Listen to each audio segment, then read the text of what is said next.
Petroleum and Natural Gas Chemistry, Lecture Number 1, The Methanol Economy.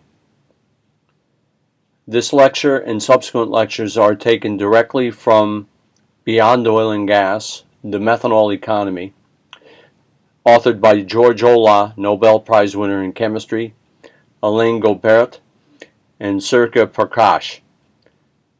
And the textbook is available through Wiley, VCH, ISBN number 978-527-312-757, 2006. A lecture outlining Professor Olah's approach to the utilization of methanol.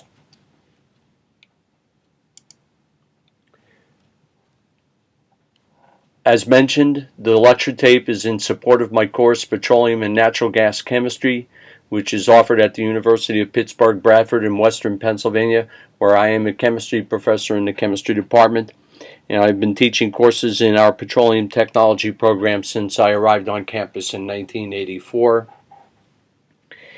And what is presented in this lecture is my own personal perspective of Professor Olah's theories on the so-called methanol economy.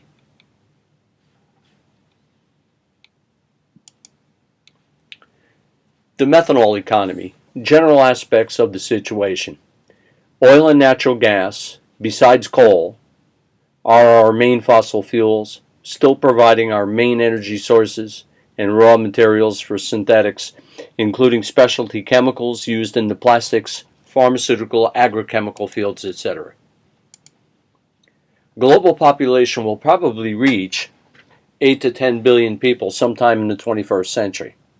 With the rapidly expanding economies of China, India, and other developing countries, additional pressure is put on proven oil and gas reserves, making them even more costly. While coal reserves may indeed in our country last for 2 or 3 more centuries, readily accessible and less environmentally destructive oil and gas, which would include oil shales, tar sands, methane hydrates, etc., may not last past the 21st century. It should also be pointed out that combustion of these fossil fuels discharges carbon dioxide into the atmosphere, which of course is another topic in itself. All renewable sources of energy, together with nuclear, require consideration, planning, economic study, and utility as well. Energy generation must and will be solved in time if our species, and indeed the entire planet, is to survive. Our lecture here is focused on novel ways to generate, store, and transport energy. Electricity is a good way to transport energy for short distances, provided a grid is available. Storage on a large scale, in other words, the use of batteries, is not so facile. The focus of this lecture is devoted to methanol and the methanol economy, and alternative economies such as hydrogen or solar will not be discussed here. Just in passing, I may point out that hydrogen is a very light molecule, dangerously explosive, and very difficult to store and transport. For example, current chemical and engineering professors and the students they're turning out, they have been trained in fundamental technical aspects of petroleum and now very closely associated natural gas technology, storage and transport. But hydrogen technology lags significantly behind. Many professors have not been trained in hydrogen technology, and this is not something that can be done overnight. About 85% of our oil energy requirements in the United States goes directly to commercial transportation needs with liquid hydrocarbons. And of course, we're talking about primarily diesel fuel and gasoline being the fuels of choice. A vast infrastructure currently exists for handling transportation and storage. People are trained and skilled in this. Any preferred alternative to these liquid fuels should be physically and chemically similar in nature and scope to gasoline and diesel fuel. Of possible alternatives, one that should receive very careful attention is methanol. Another words for it, wood grain alcohol or methyl alcohol. Methanol is the simplest oxygenated liquid hydrocarbon to consider at this point in time. This consideration is very unlikely to change in the near future. At present, methanol is prepared almost exclusively from synthesis gas. We'll talk more about this later. Syngas is a mixture of carbon monoxide and hydrogen, and that is obtained from the incomplete combustion of fossil fuels, mostly natural gas, some coal.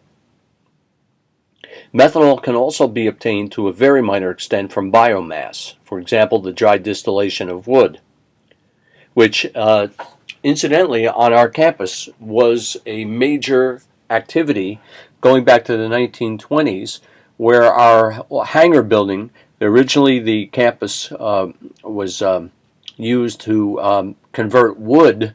There was a narrow gauge railroad that ran close by here on our trail, and that carried the hemlock into town, and there was a chemical company right where the hangar stands now. It was either the Nussbaum Chemical Company or McKean Chemical, and they dry distilled wood into methanol and acetic acid. The plant burned down in the 1920s, but that's also when petroleum technology was kicking in. And of course, later on, the campus was an airport, and Amelia Earhart was here for the opening of the airport, and that's why to this day we have the hangar building, which is a relic from the days of the campus being an airport. So there's a lot of history, and we're celebrating our 50th year of the campus here in the fall of 2013. Now, getting back to the lecture, as will be outlined later, methanol can also be obtained by the oxidative conversion of methane, avoiding the syngas route, or by reductive conversion of carbon dioxide, which can be obtained from fossil fuel burning plants or cement factories, and eventually, and this is what Professor Olah envisions, eventually from the atmosphere itself. The hydrogen required can come from water photolysis or electrolysis, and the methanol produced is a safe and storable liquid fuel. The chemical recycling of the carbon dioxide thus mitigates climate changes generated by the combustion of fossil fuel hydrocarbons. Methane has an octane number of 100 and can be blended with gasoline as an oxygenated fuel. Methanol can also be used in current internal combustion engines with very minor modifications.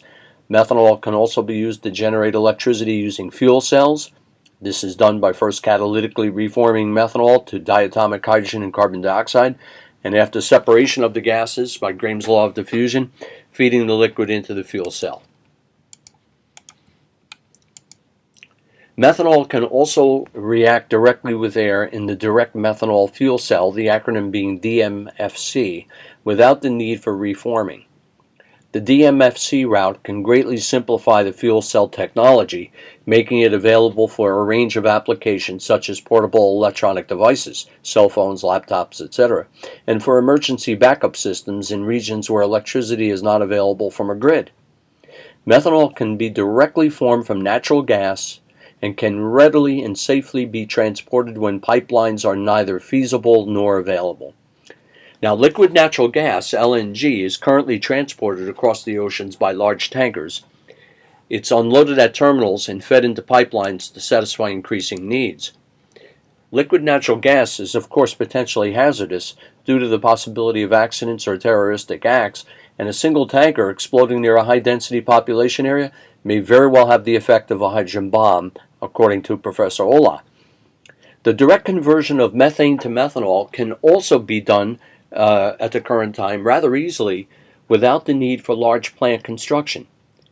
You can thus produce the methanol close to the source of natural gas. It makes sense, and the former can be transported easily by truck. Methanol is also a convenient platform chemical for the production of formaldehyde, formic acid, methyl formate, acetic acid, and an entire host of specialty chemicals for use in paints, automotive applications, drugs, and single-cell proteins. Methanol can also be converted in a single catalytically converted step into ethylene in the MTE process, methanol to ethene, and can be converted into large molecular weight hydrocarbons with the proper catalyst. Much more attention has been drawn to the formation of ethanol from agricultural products, but the economics clearly shows that can only supply a fraction of our domestic energy needs. There already is in place an ExxonMobil process which uses zeolites to convert syngas into methanol. Professor Olah in his book has pointed out that he and his research team have been examining the conversion of methane into methanol going back to the 1970s with Professor Olah's superacid work. In the next lecture, we'll begin to focus on methanol as a fuel and energy carrier and try to build a solid line of support for this liquid fuel.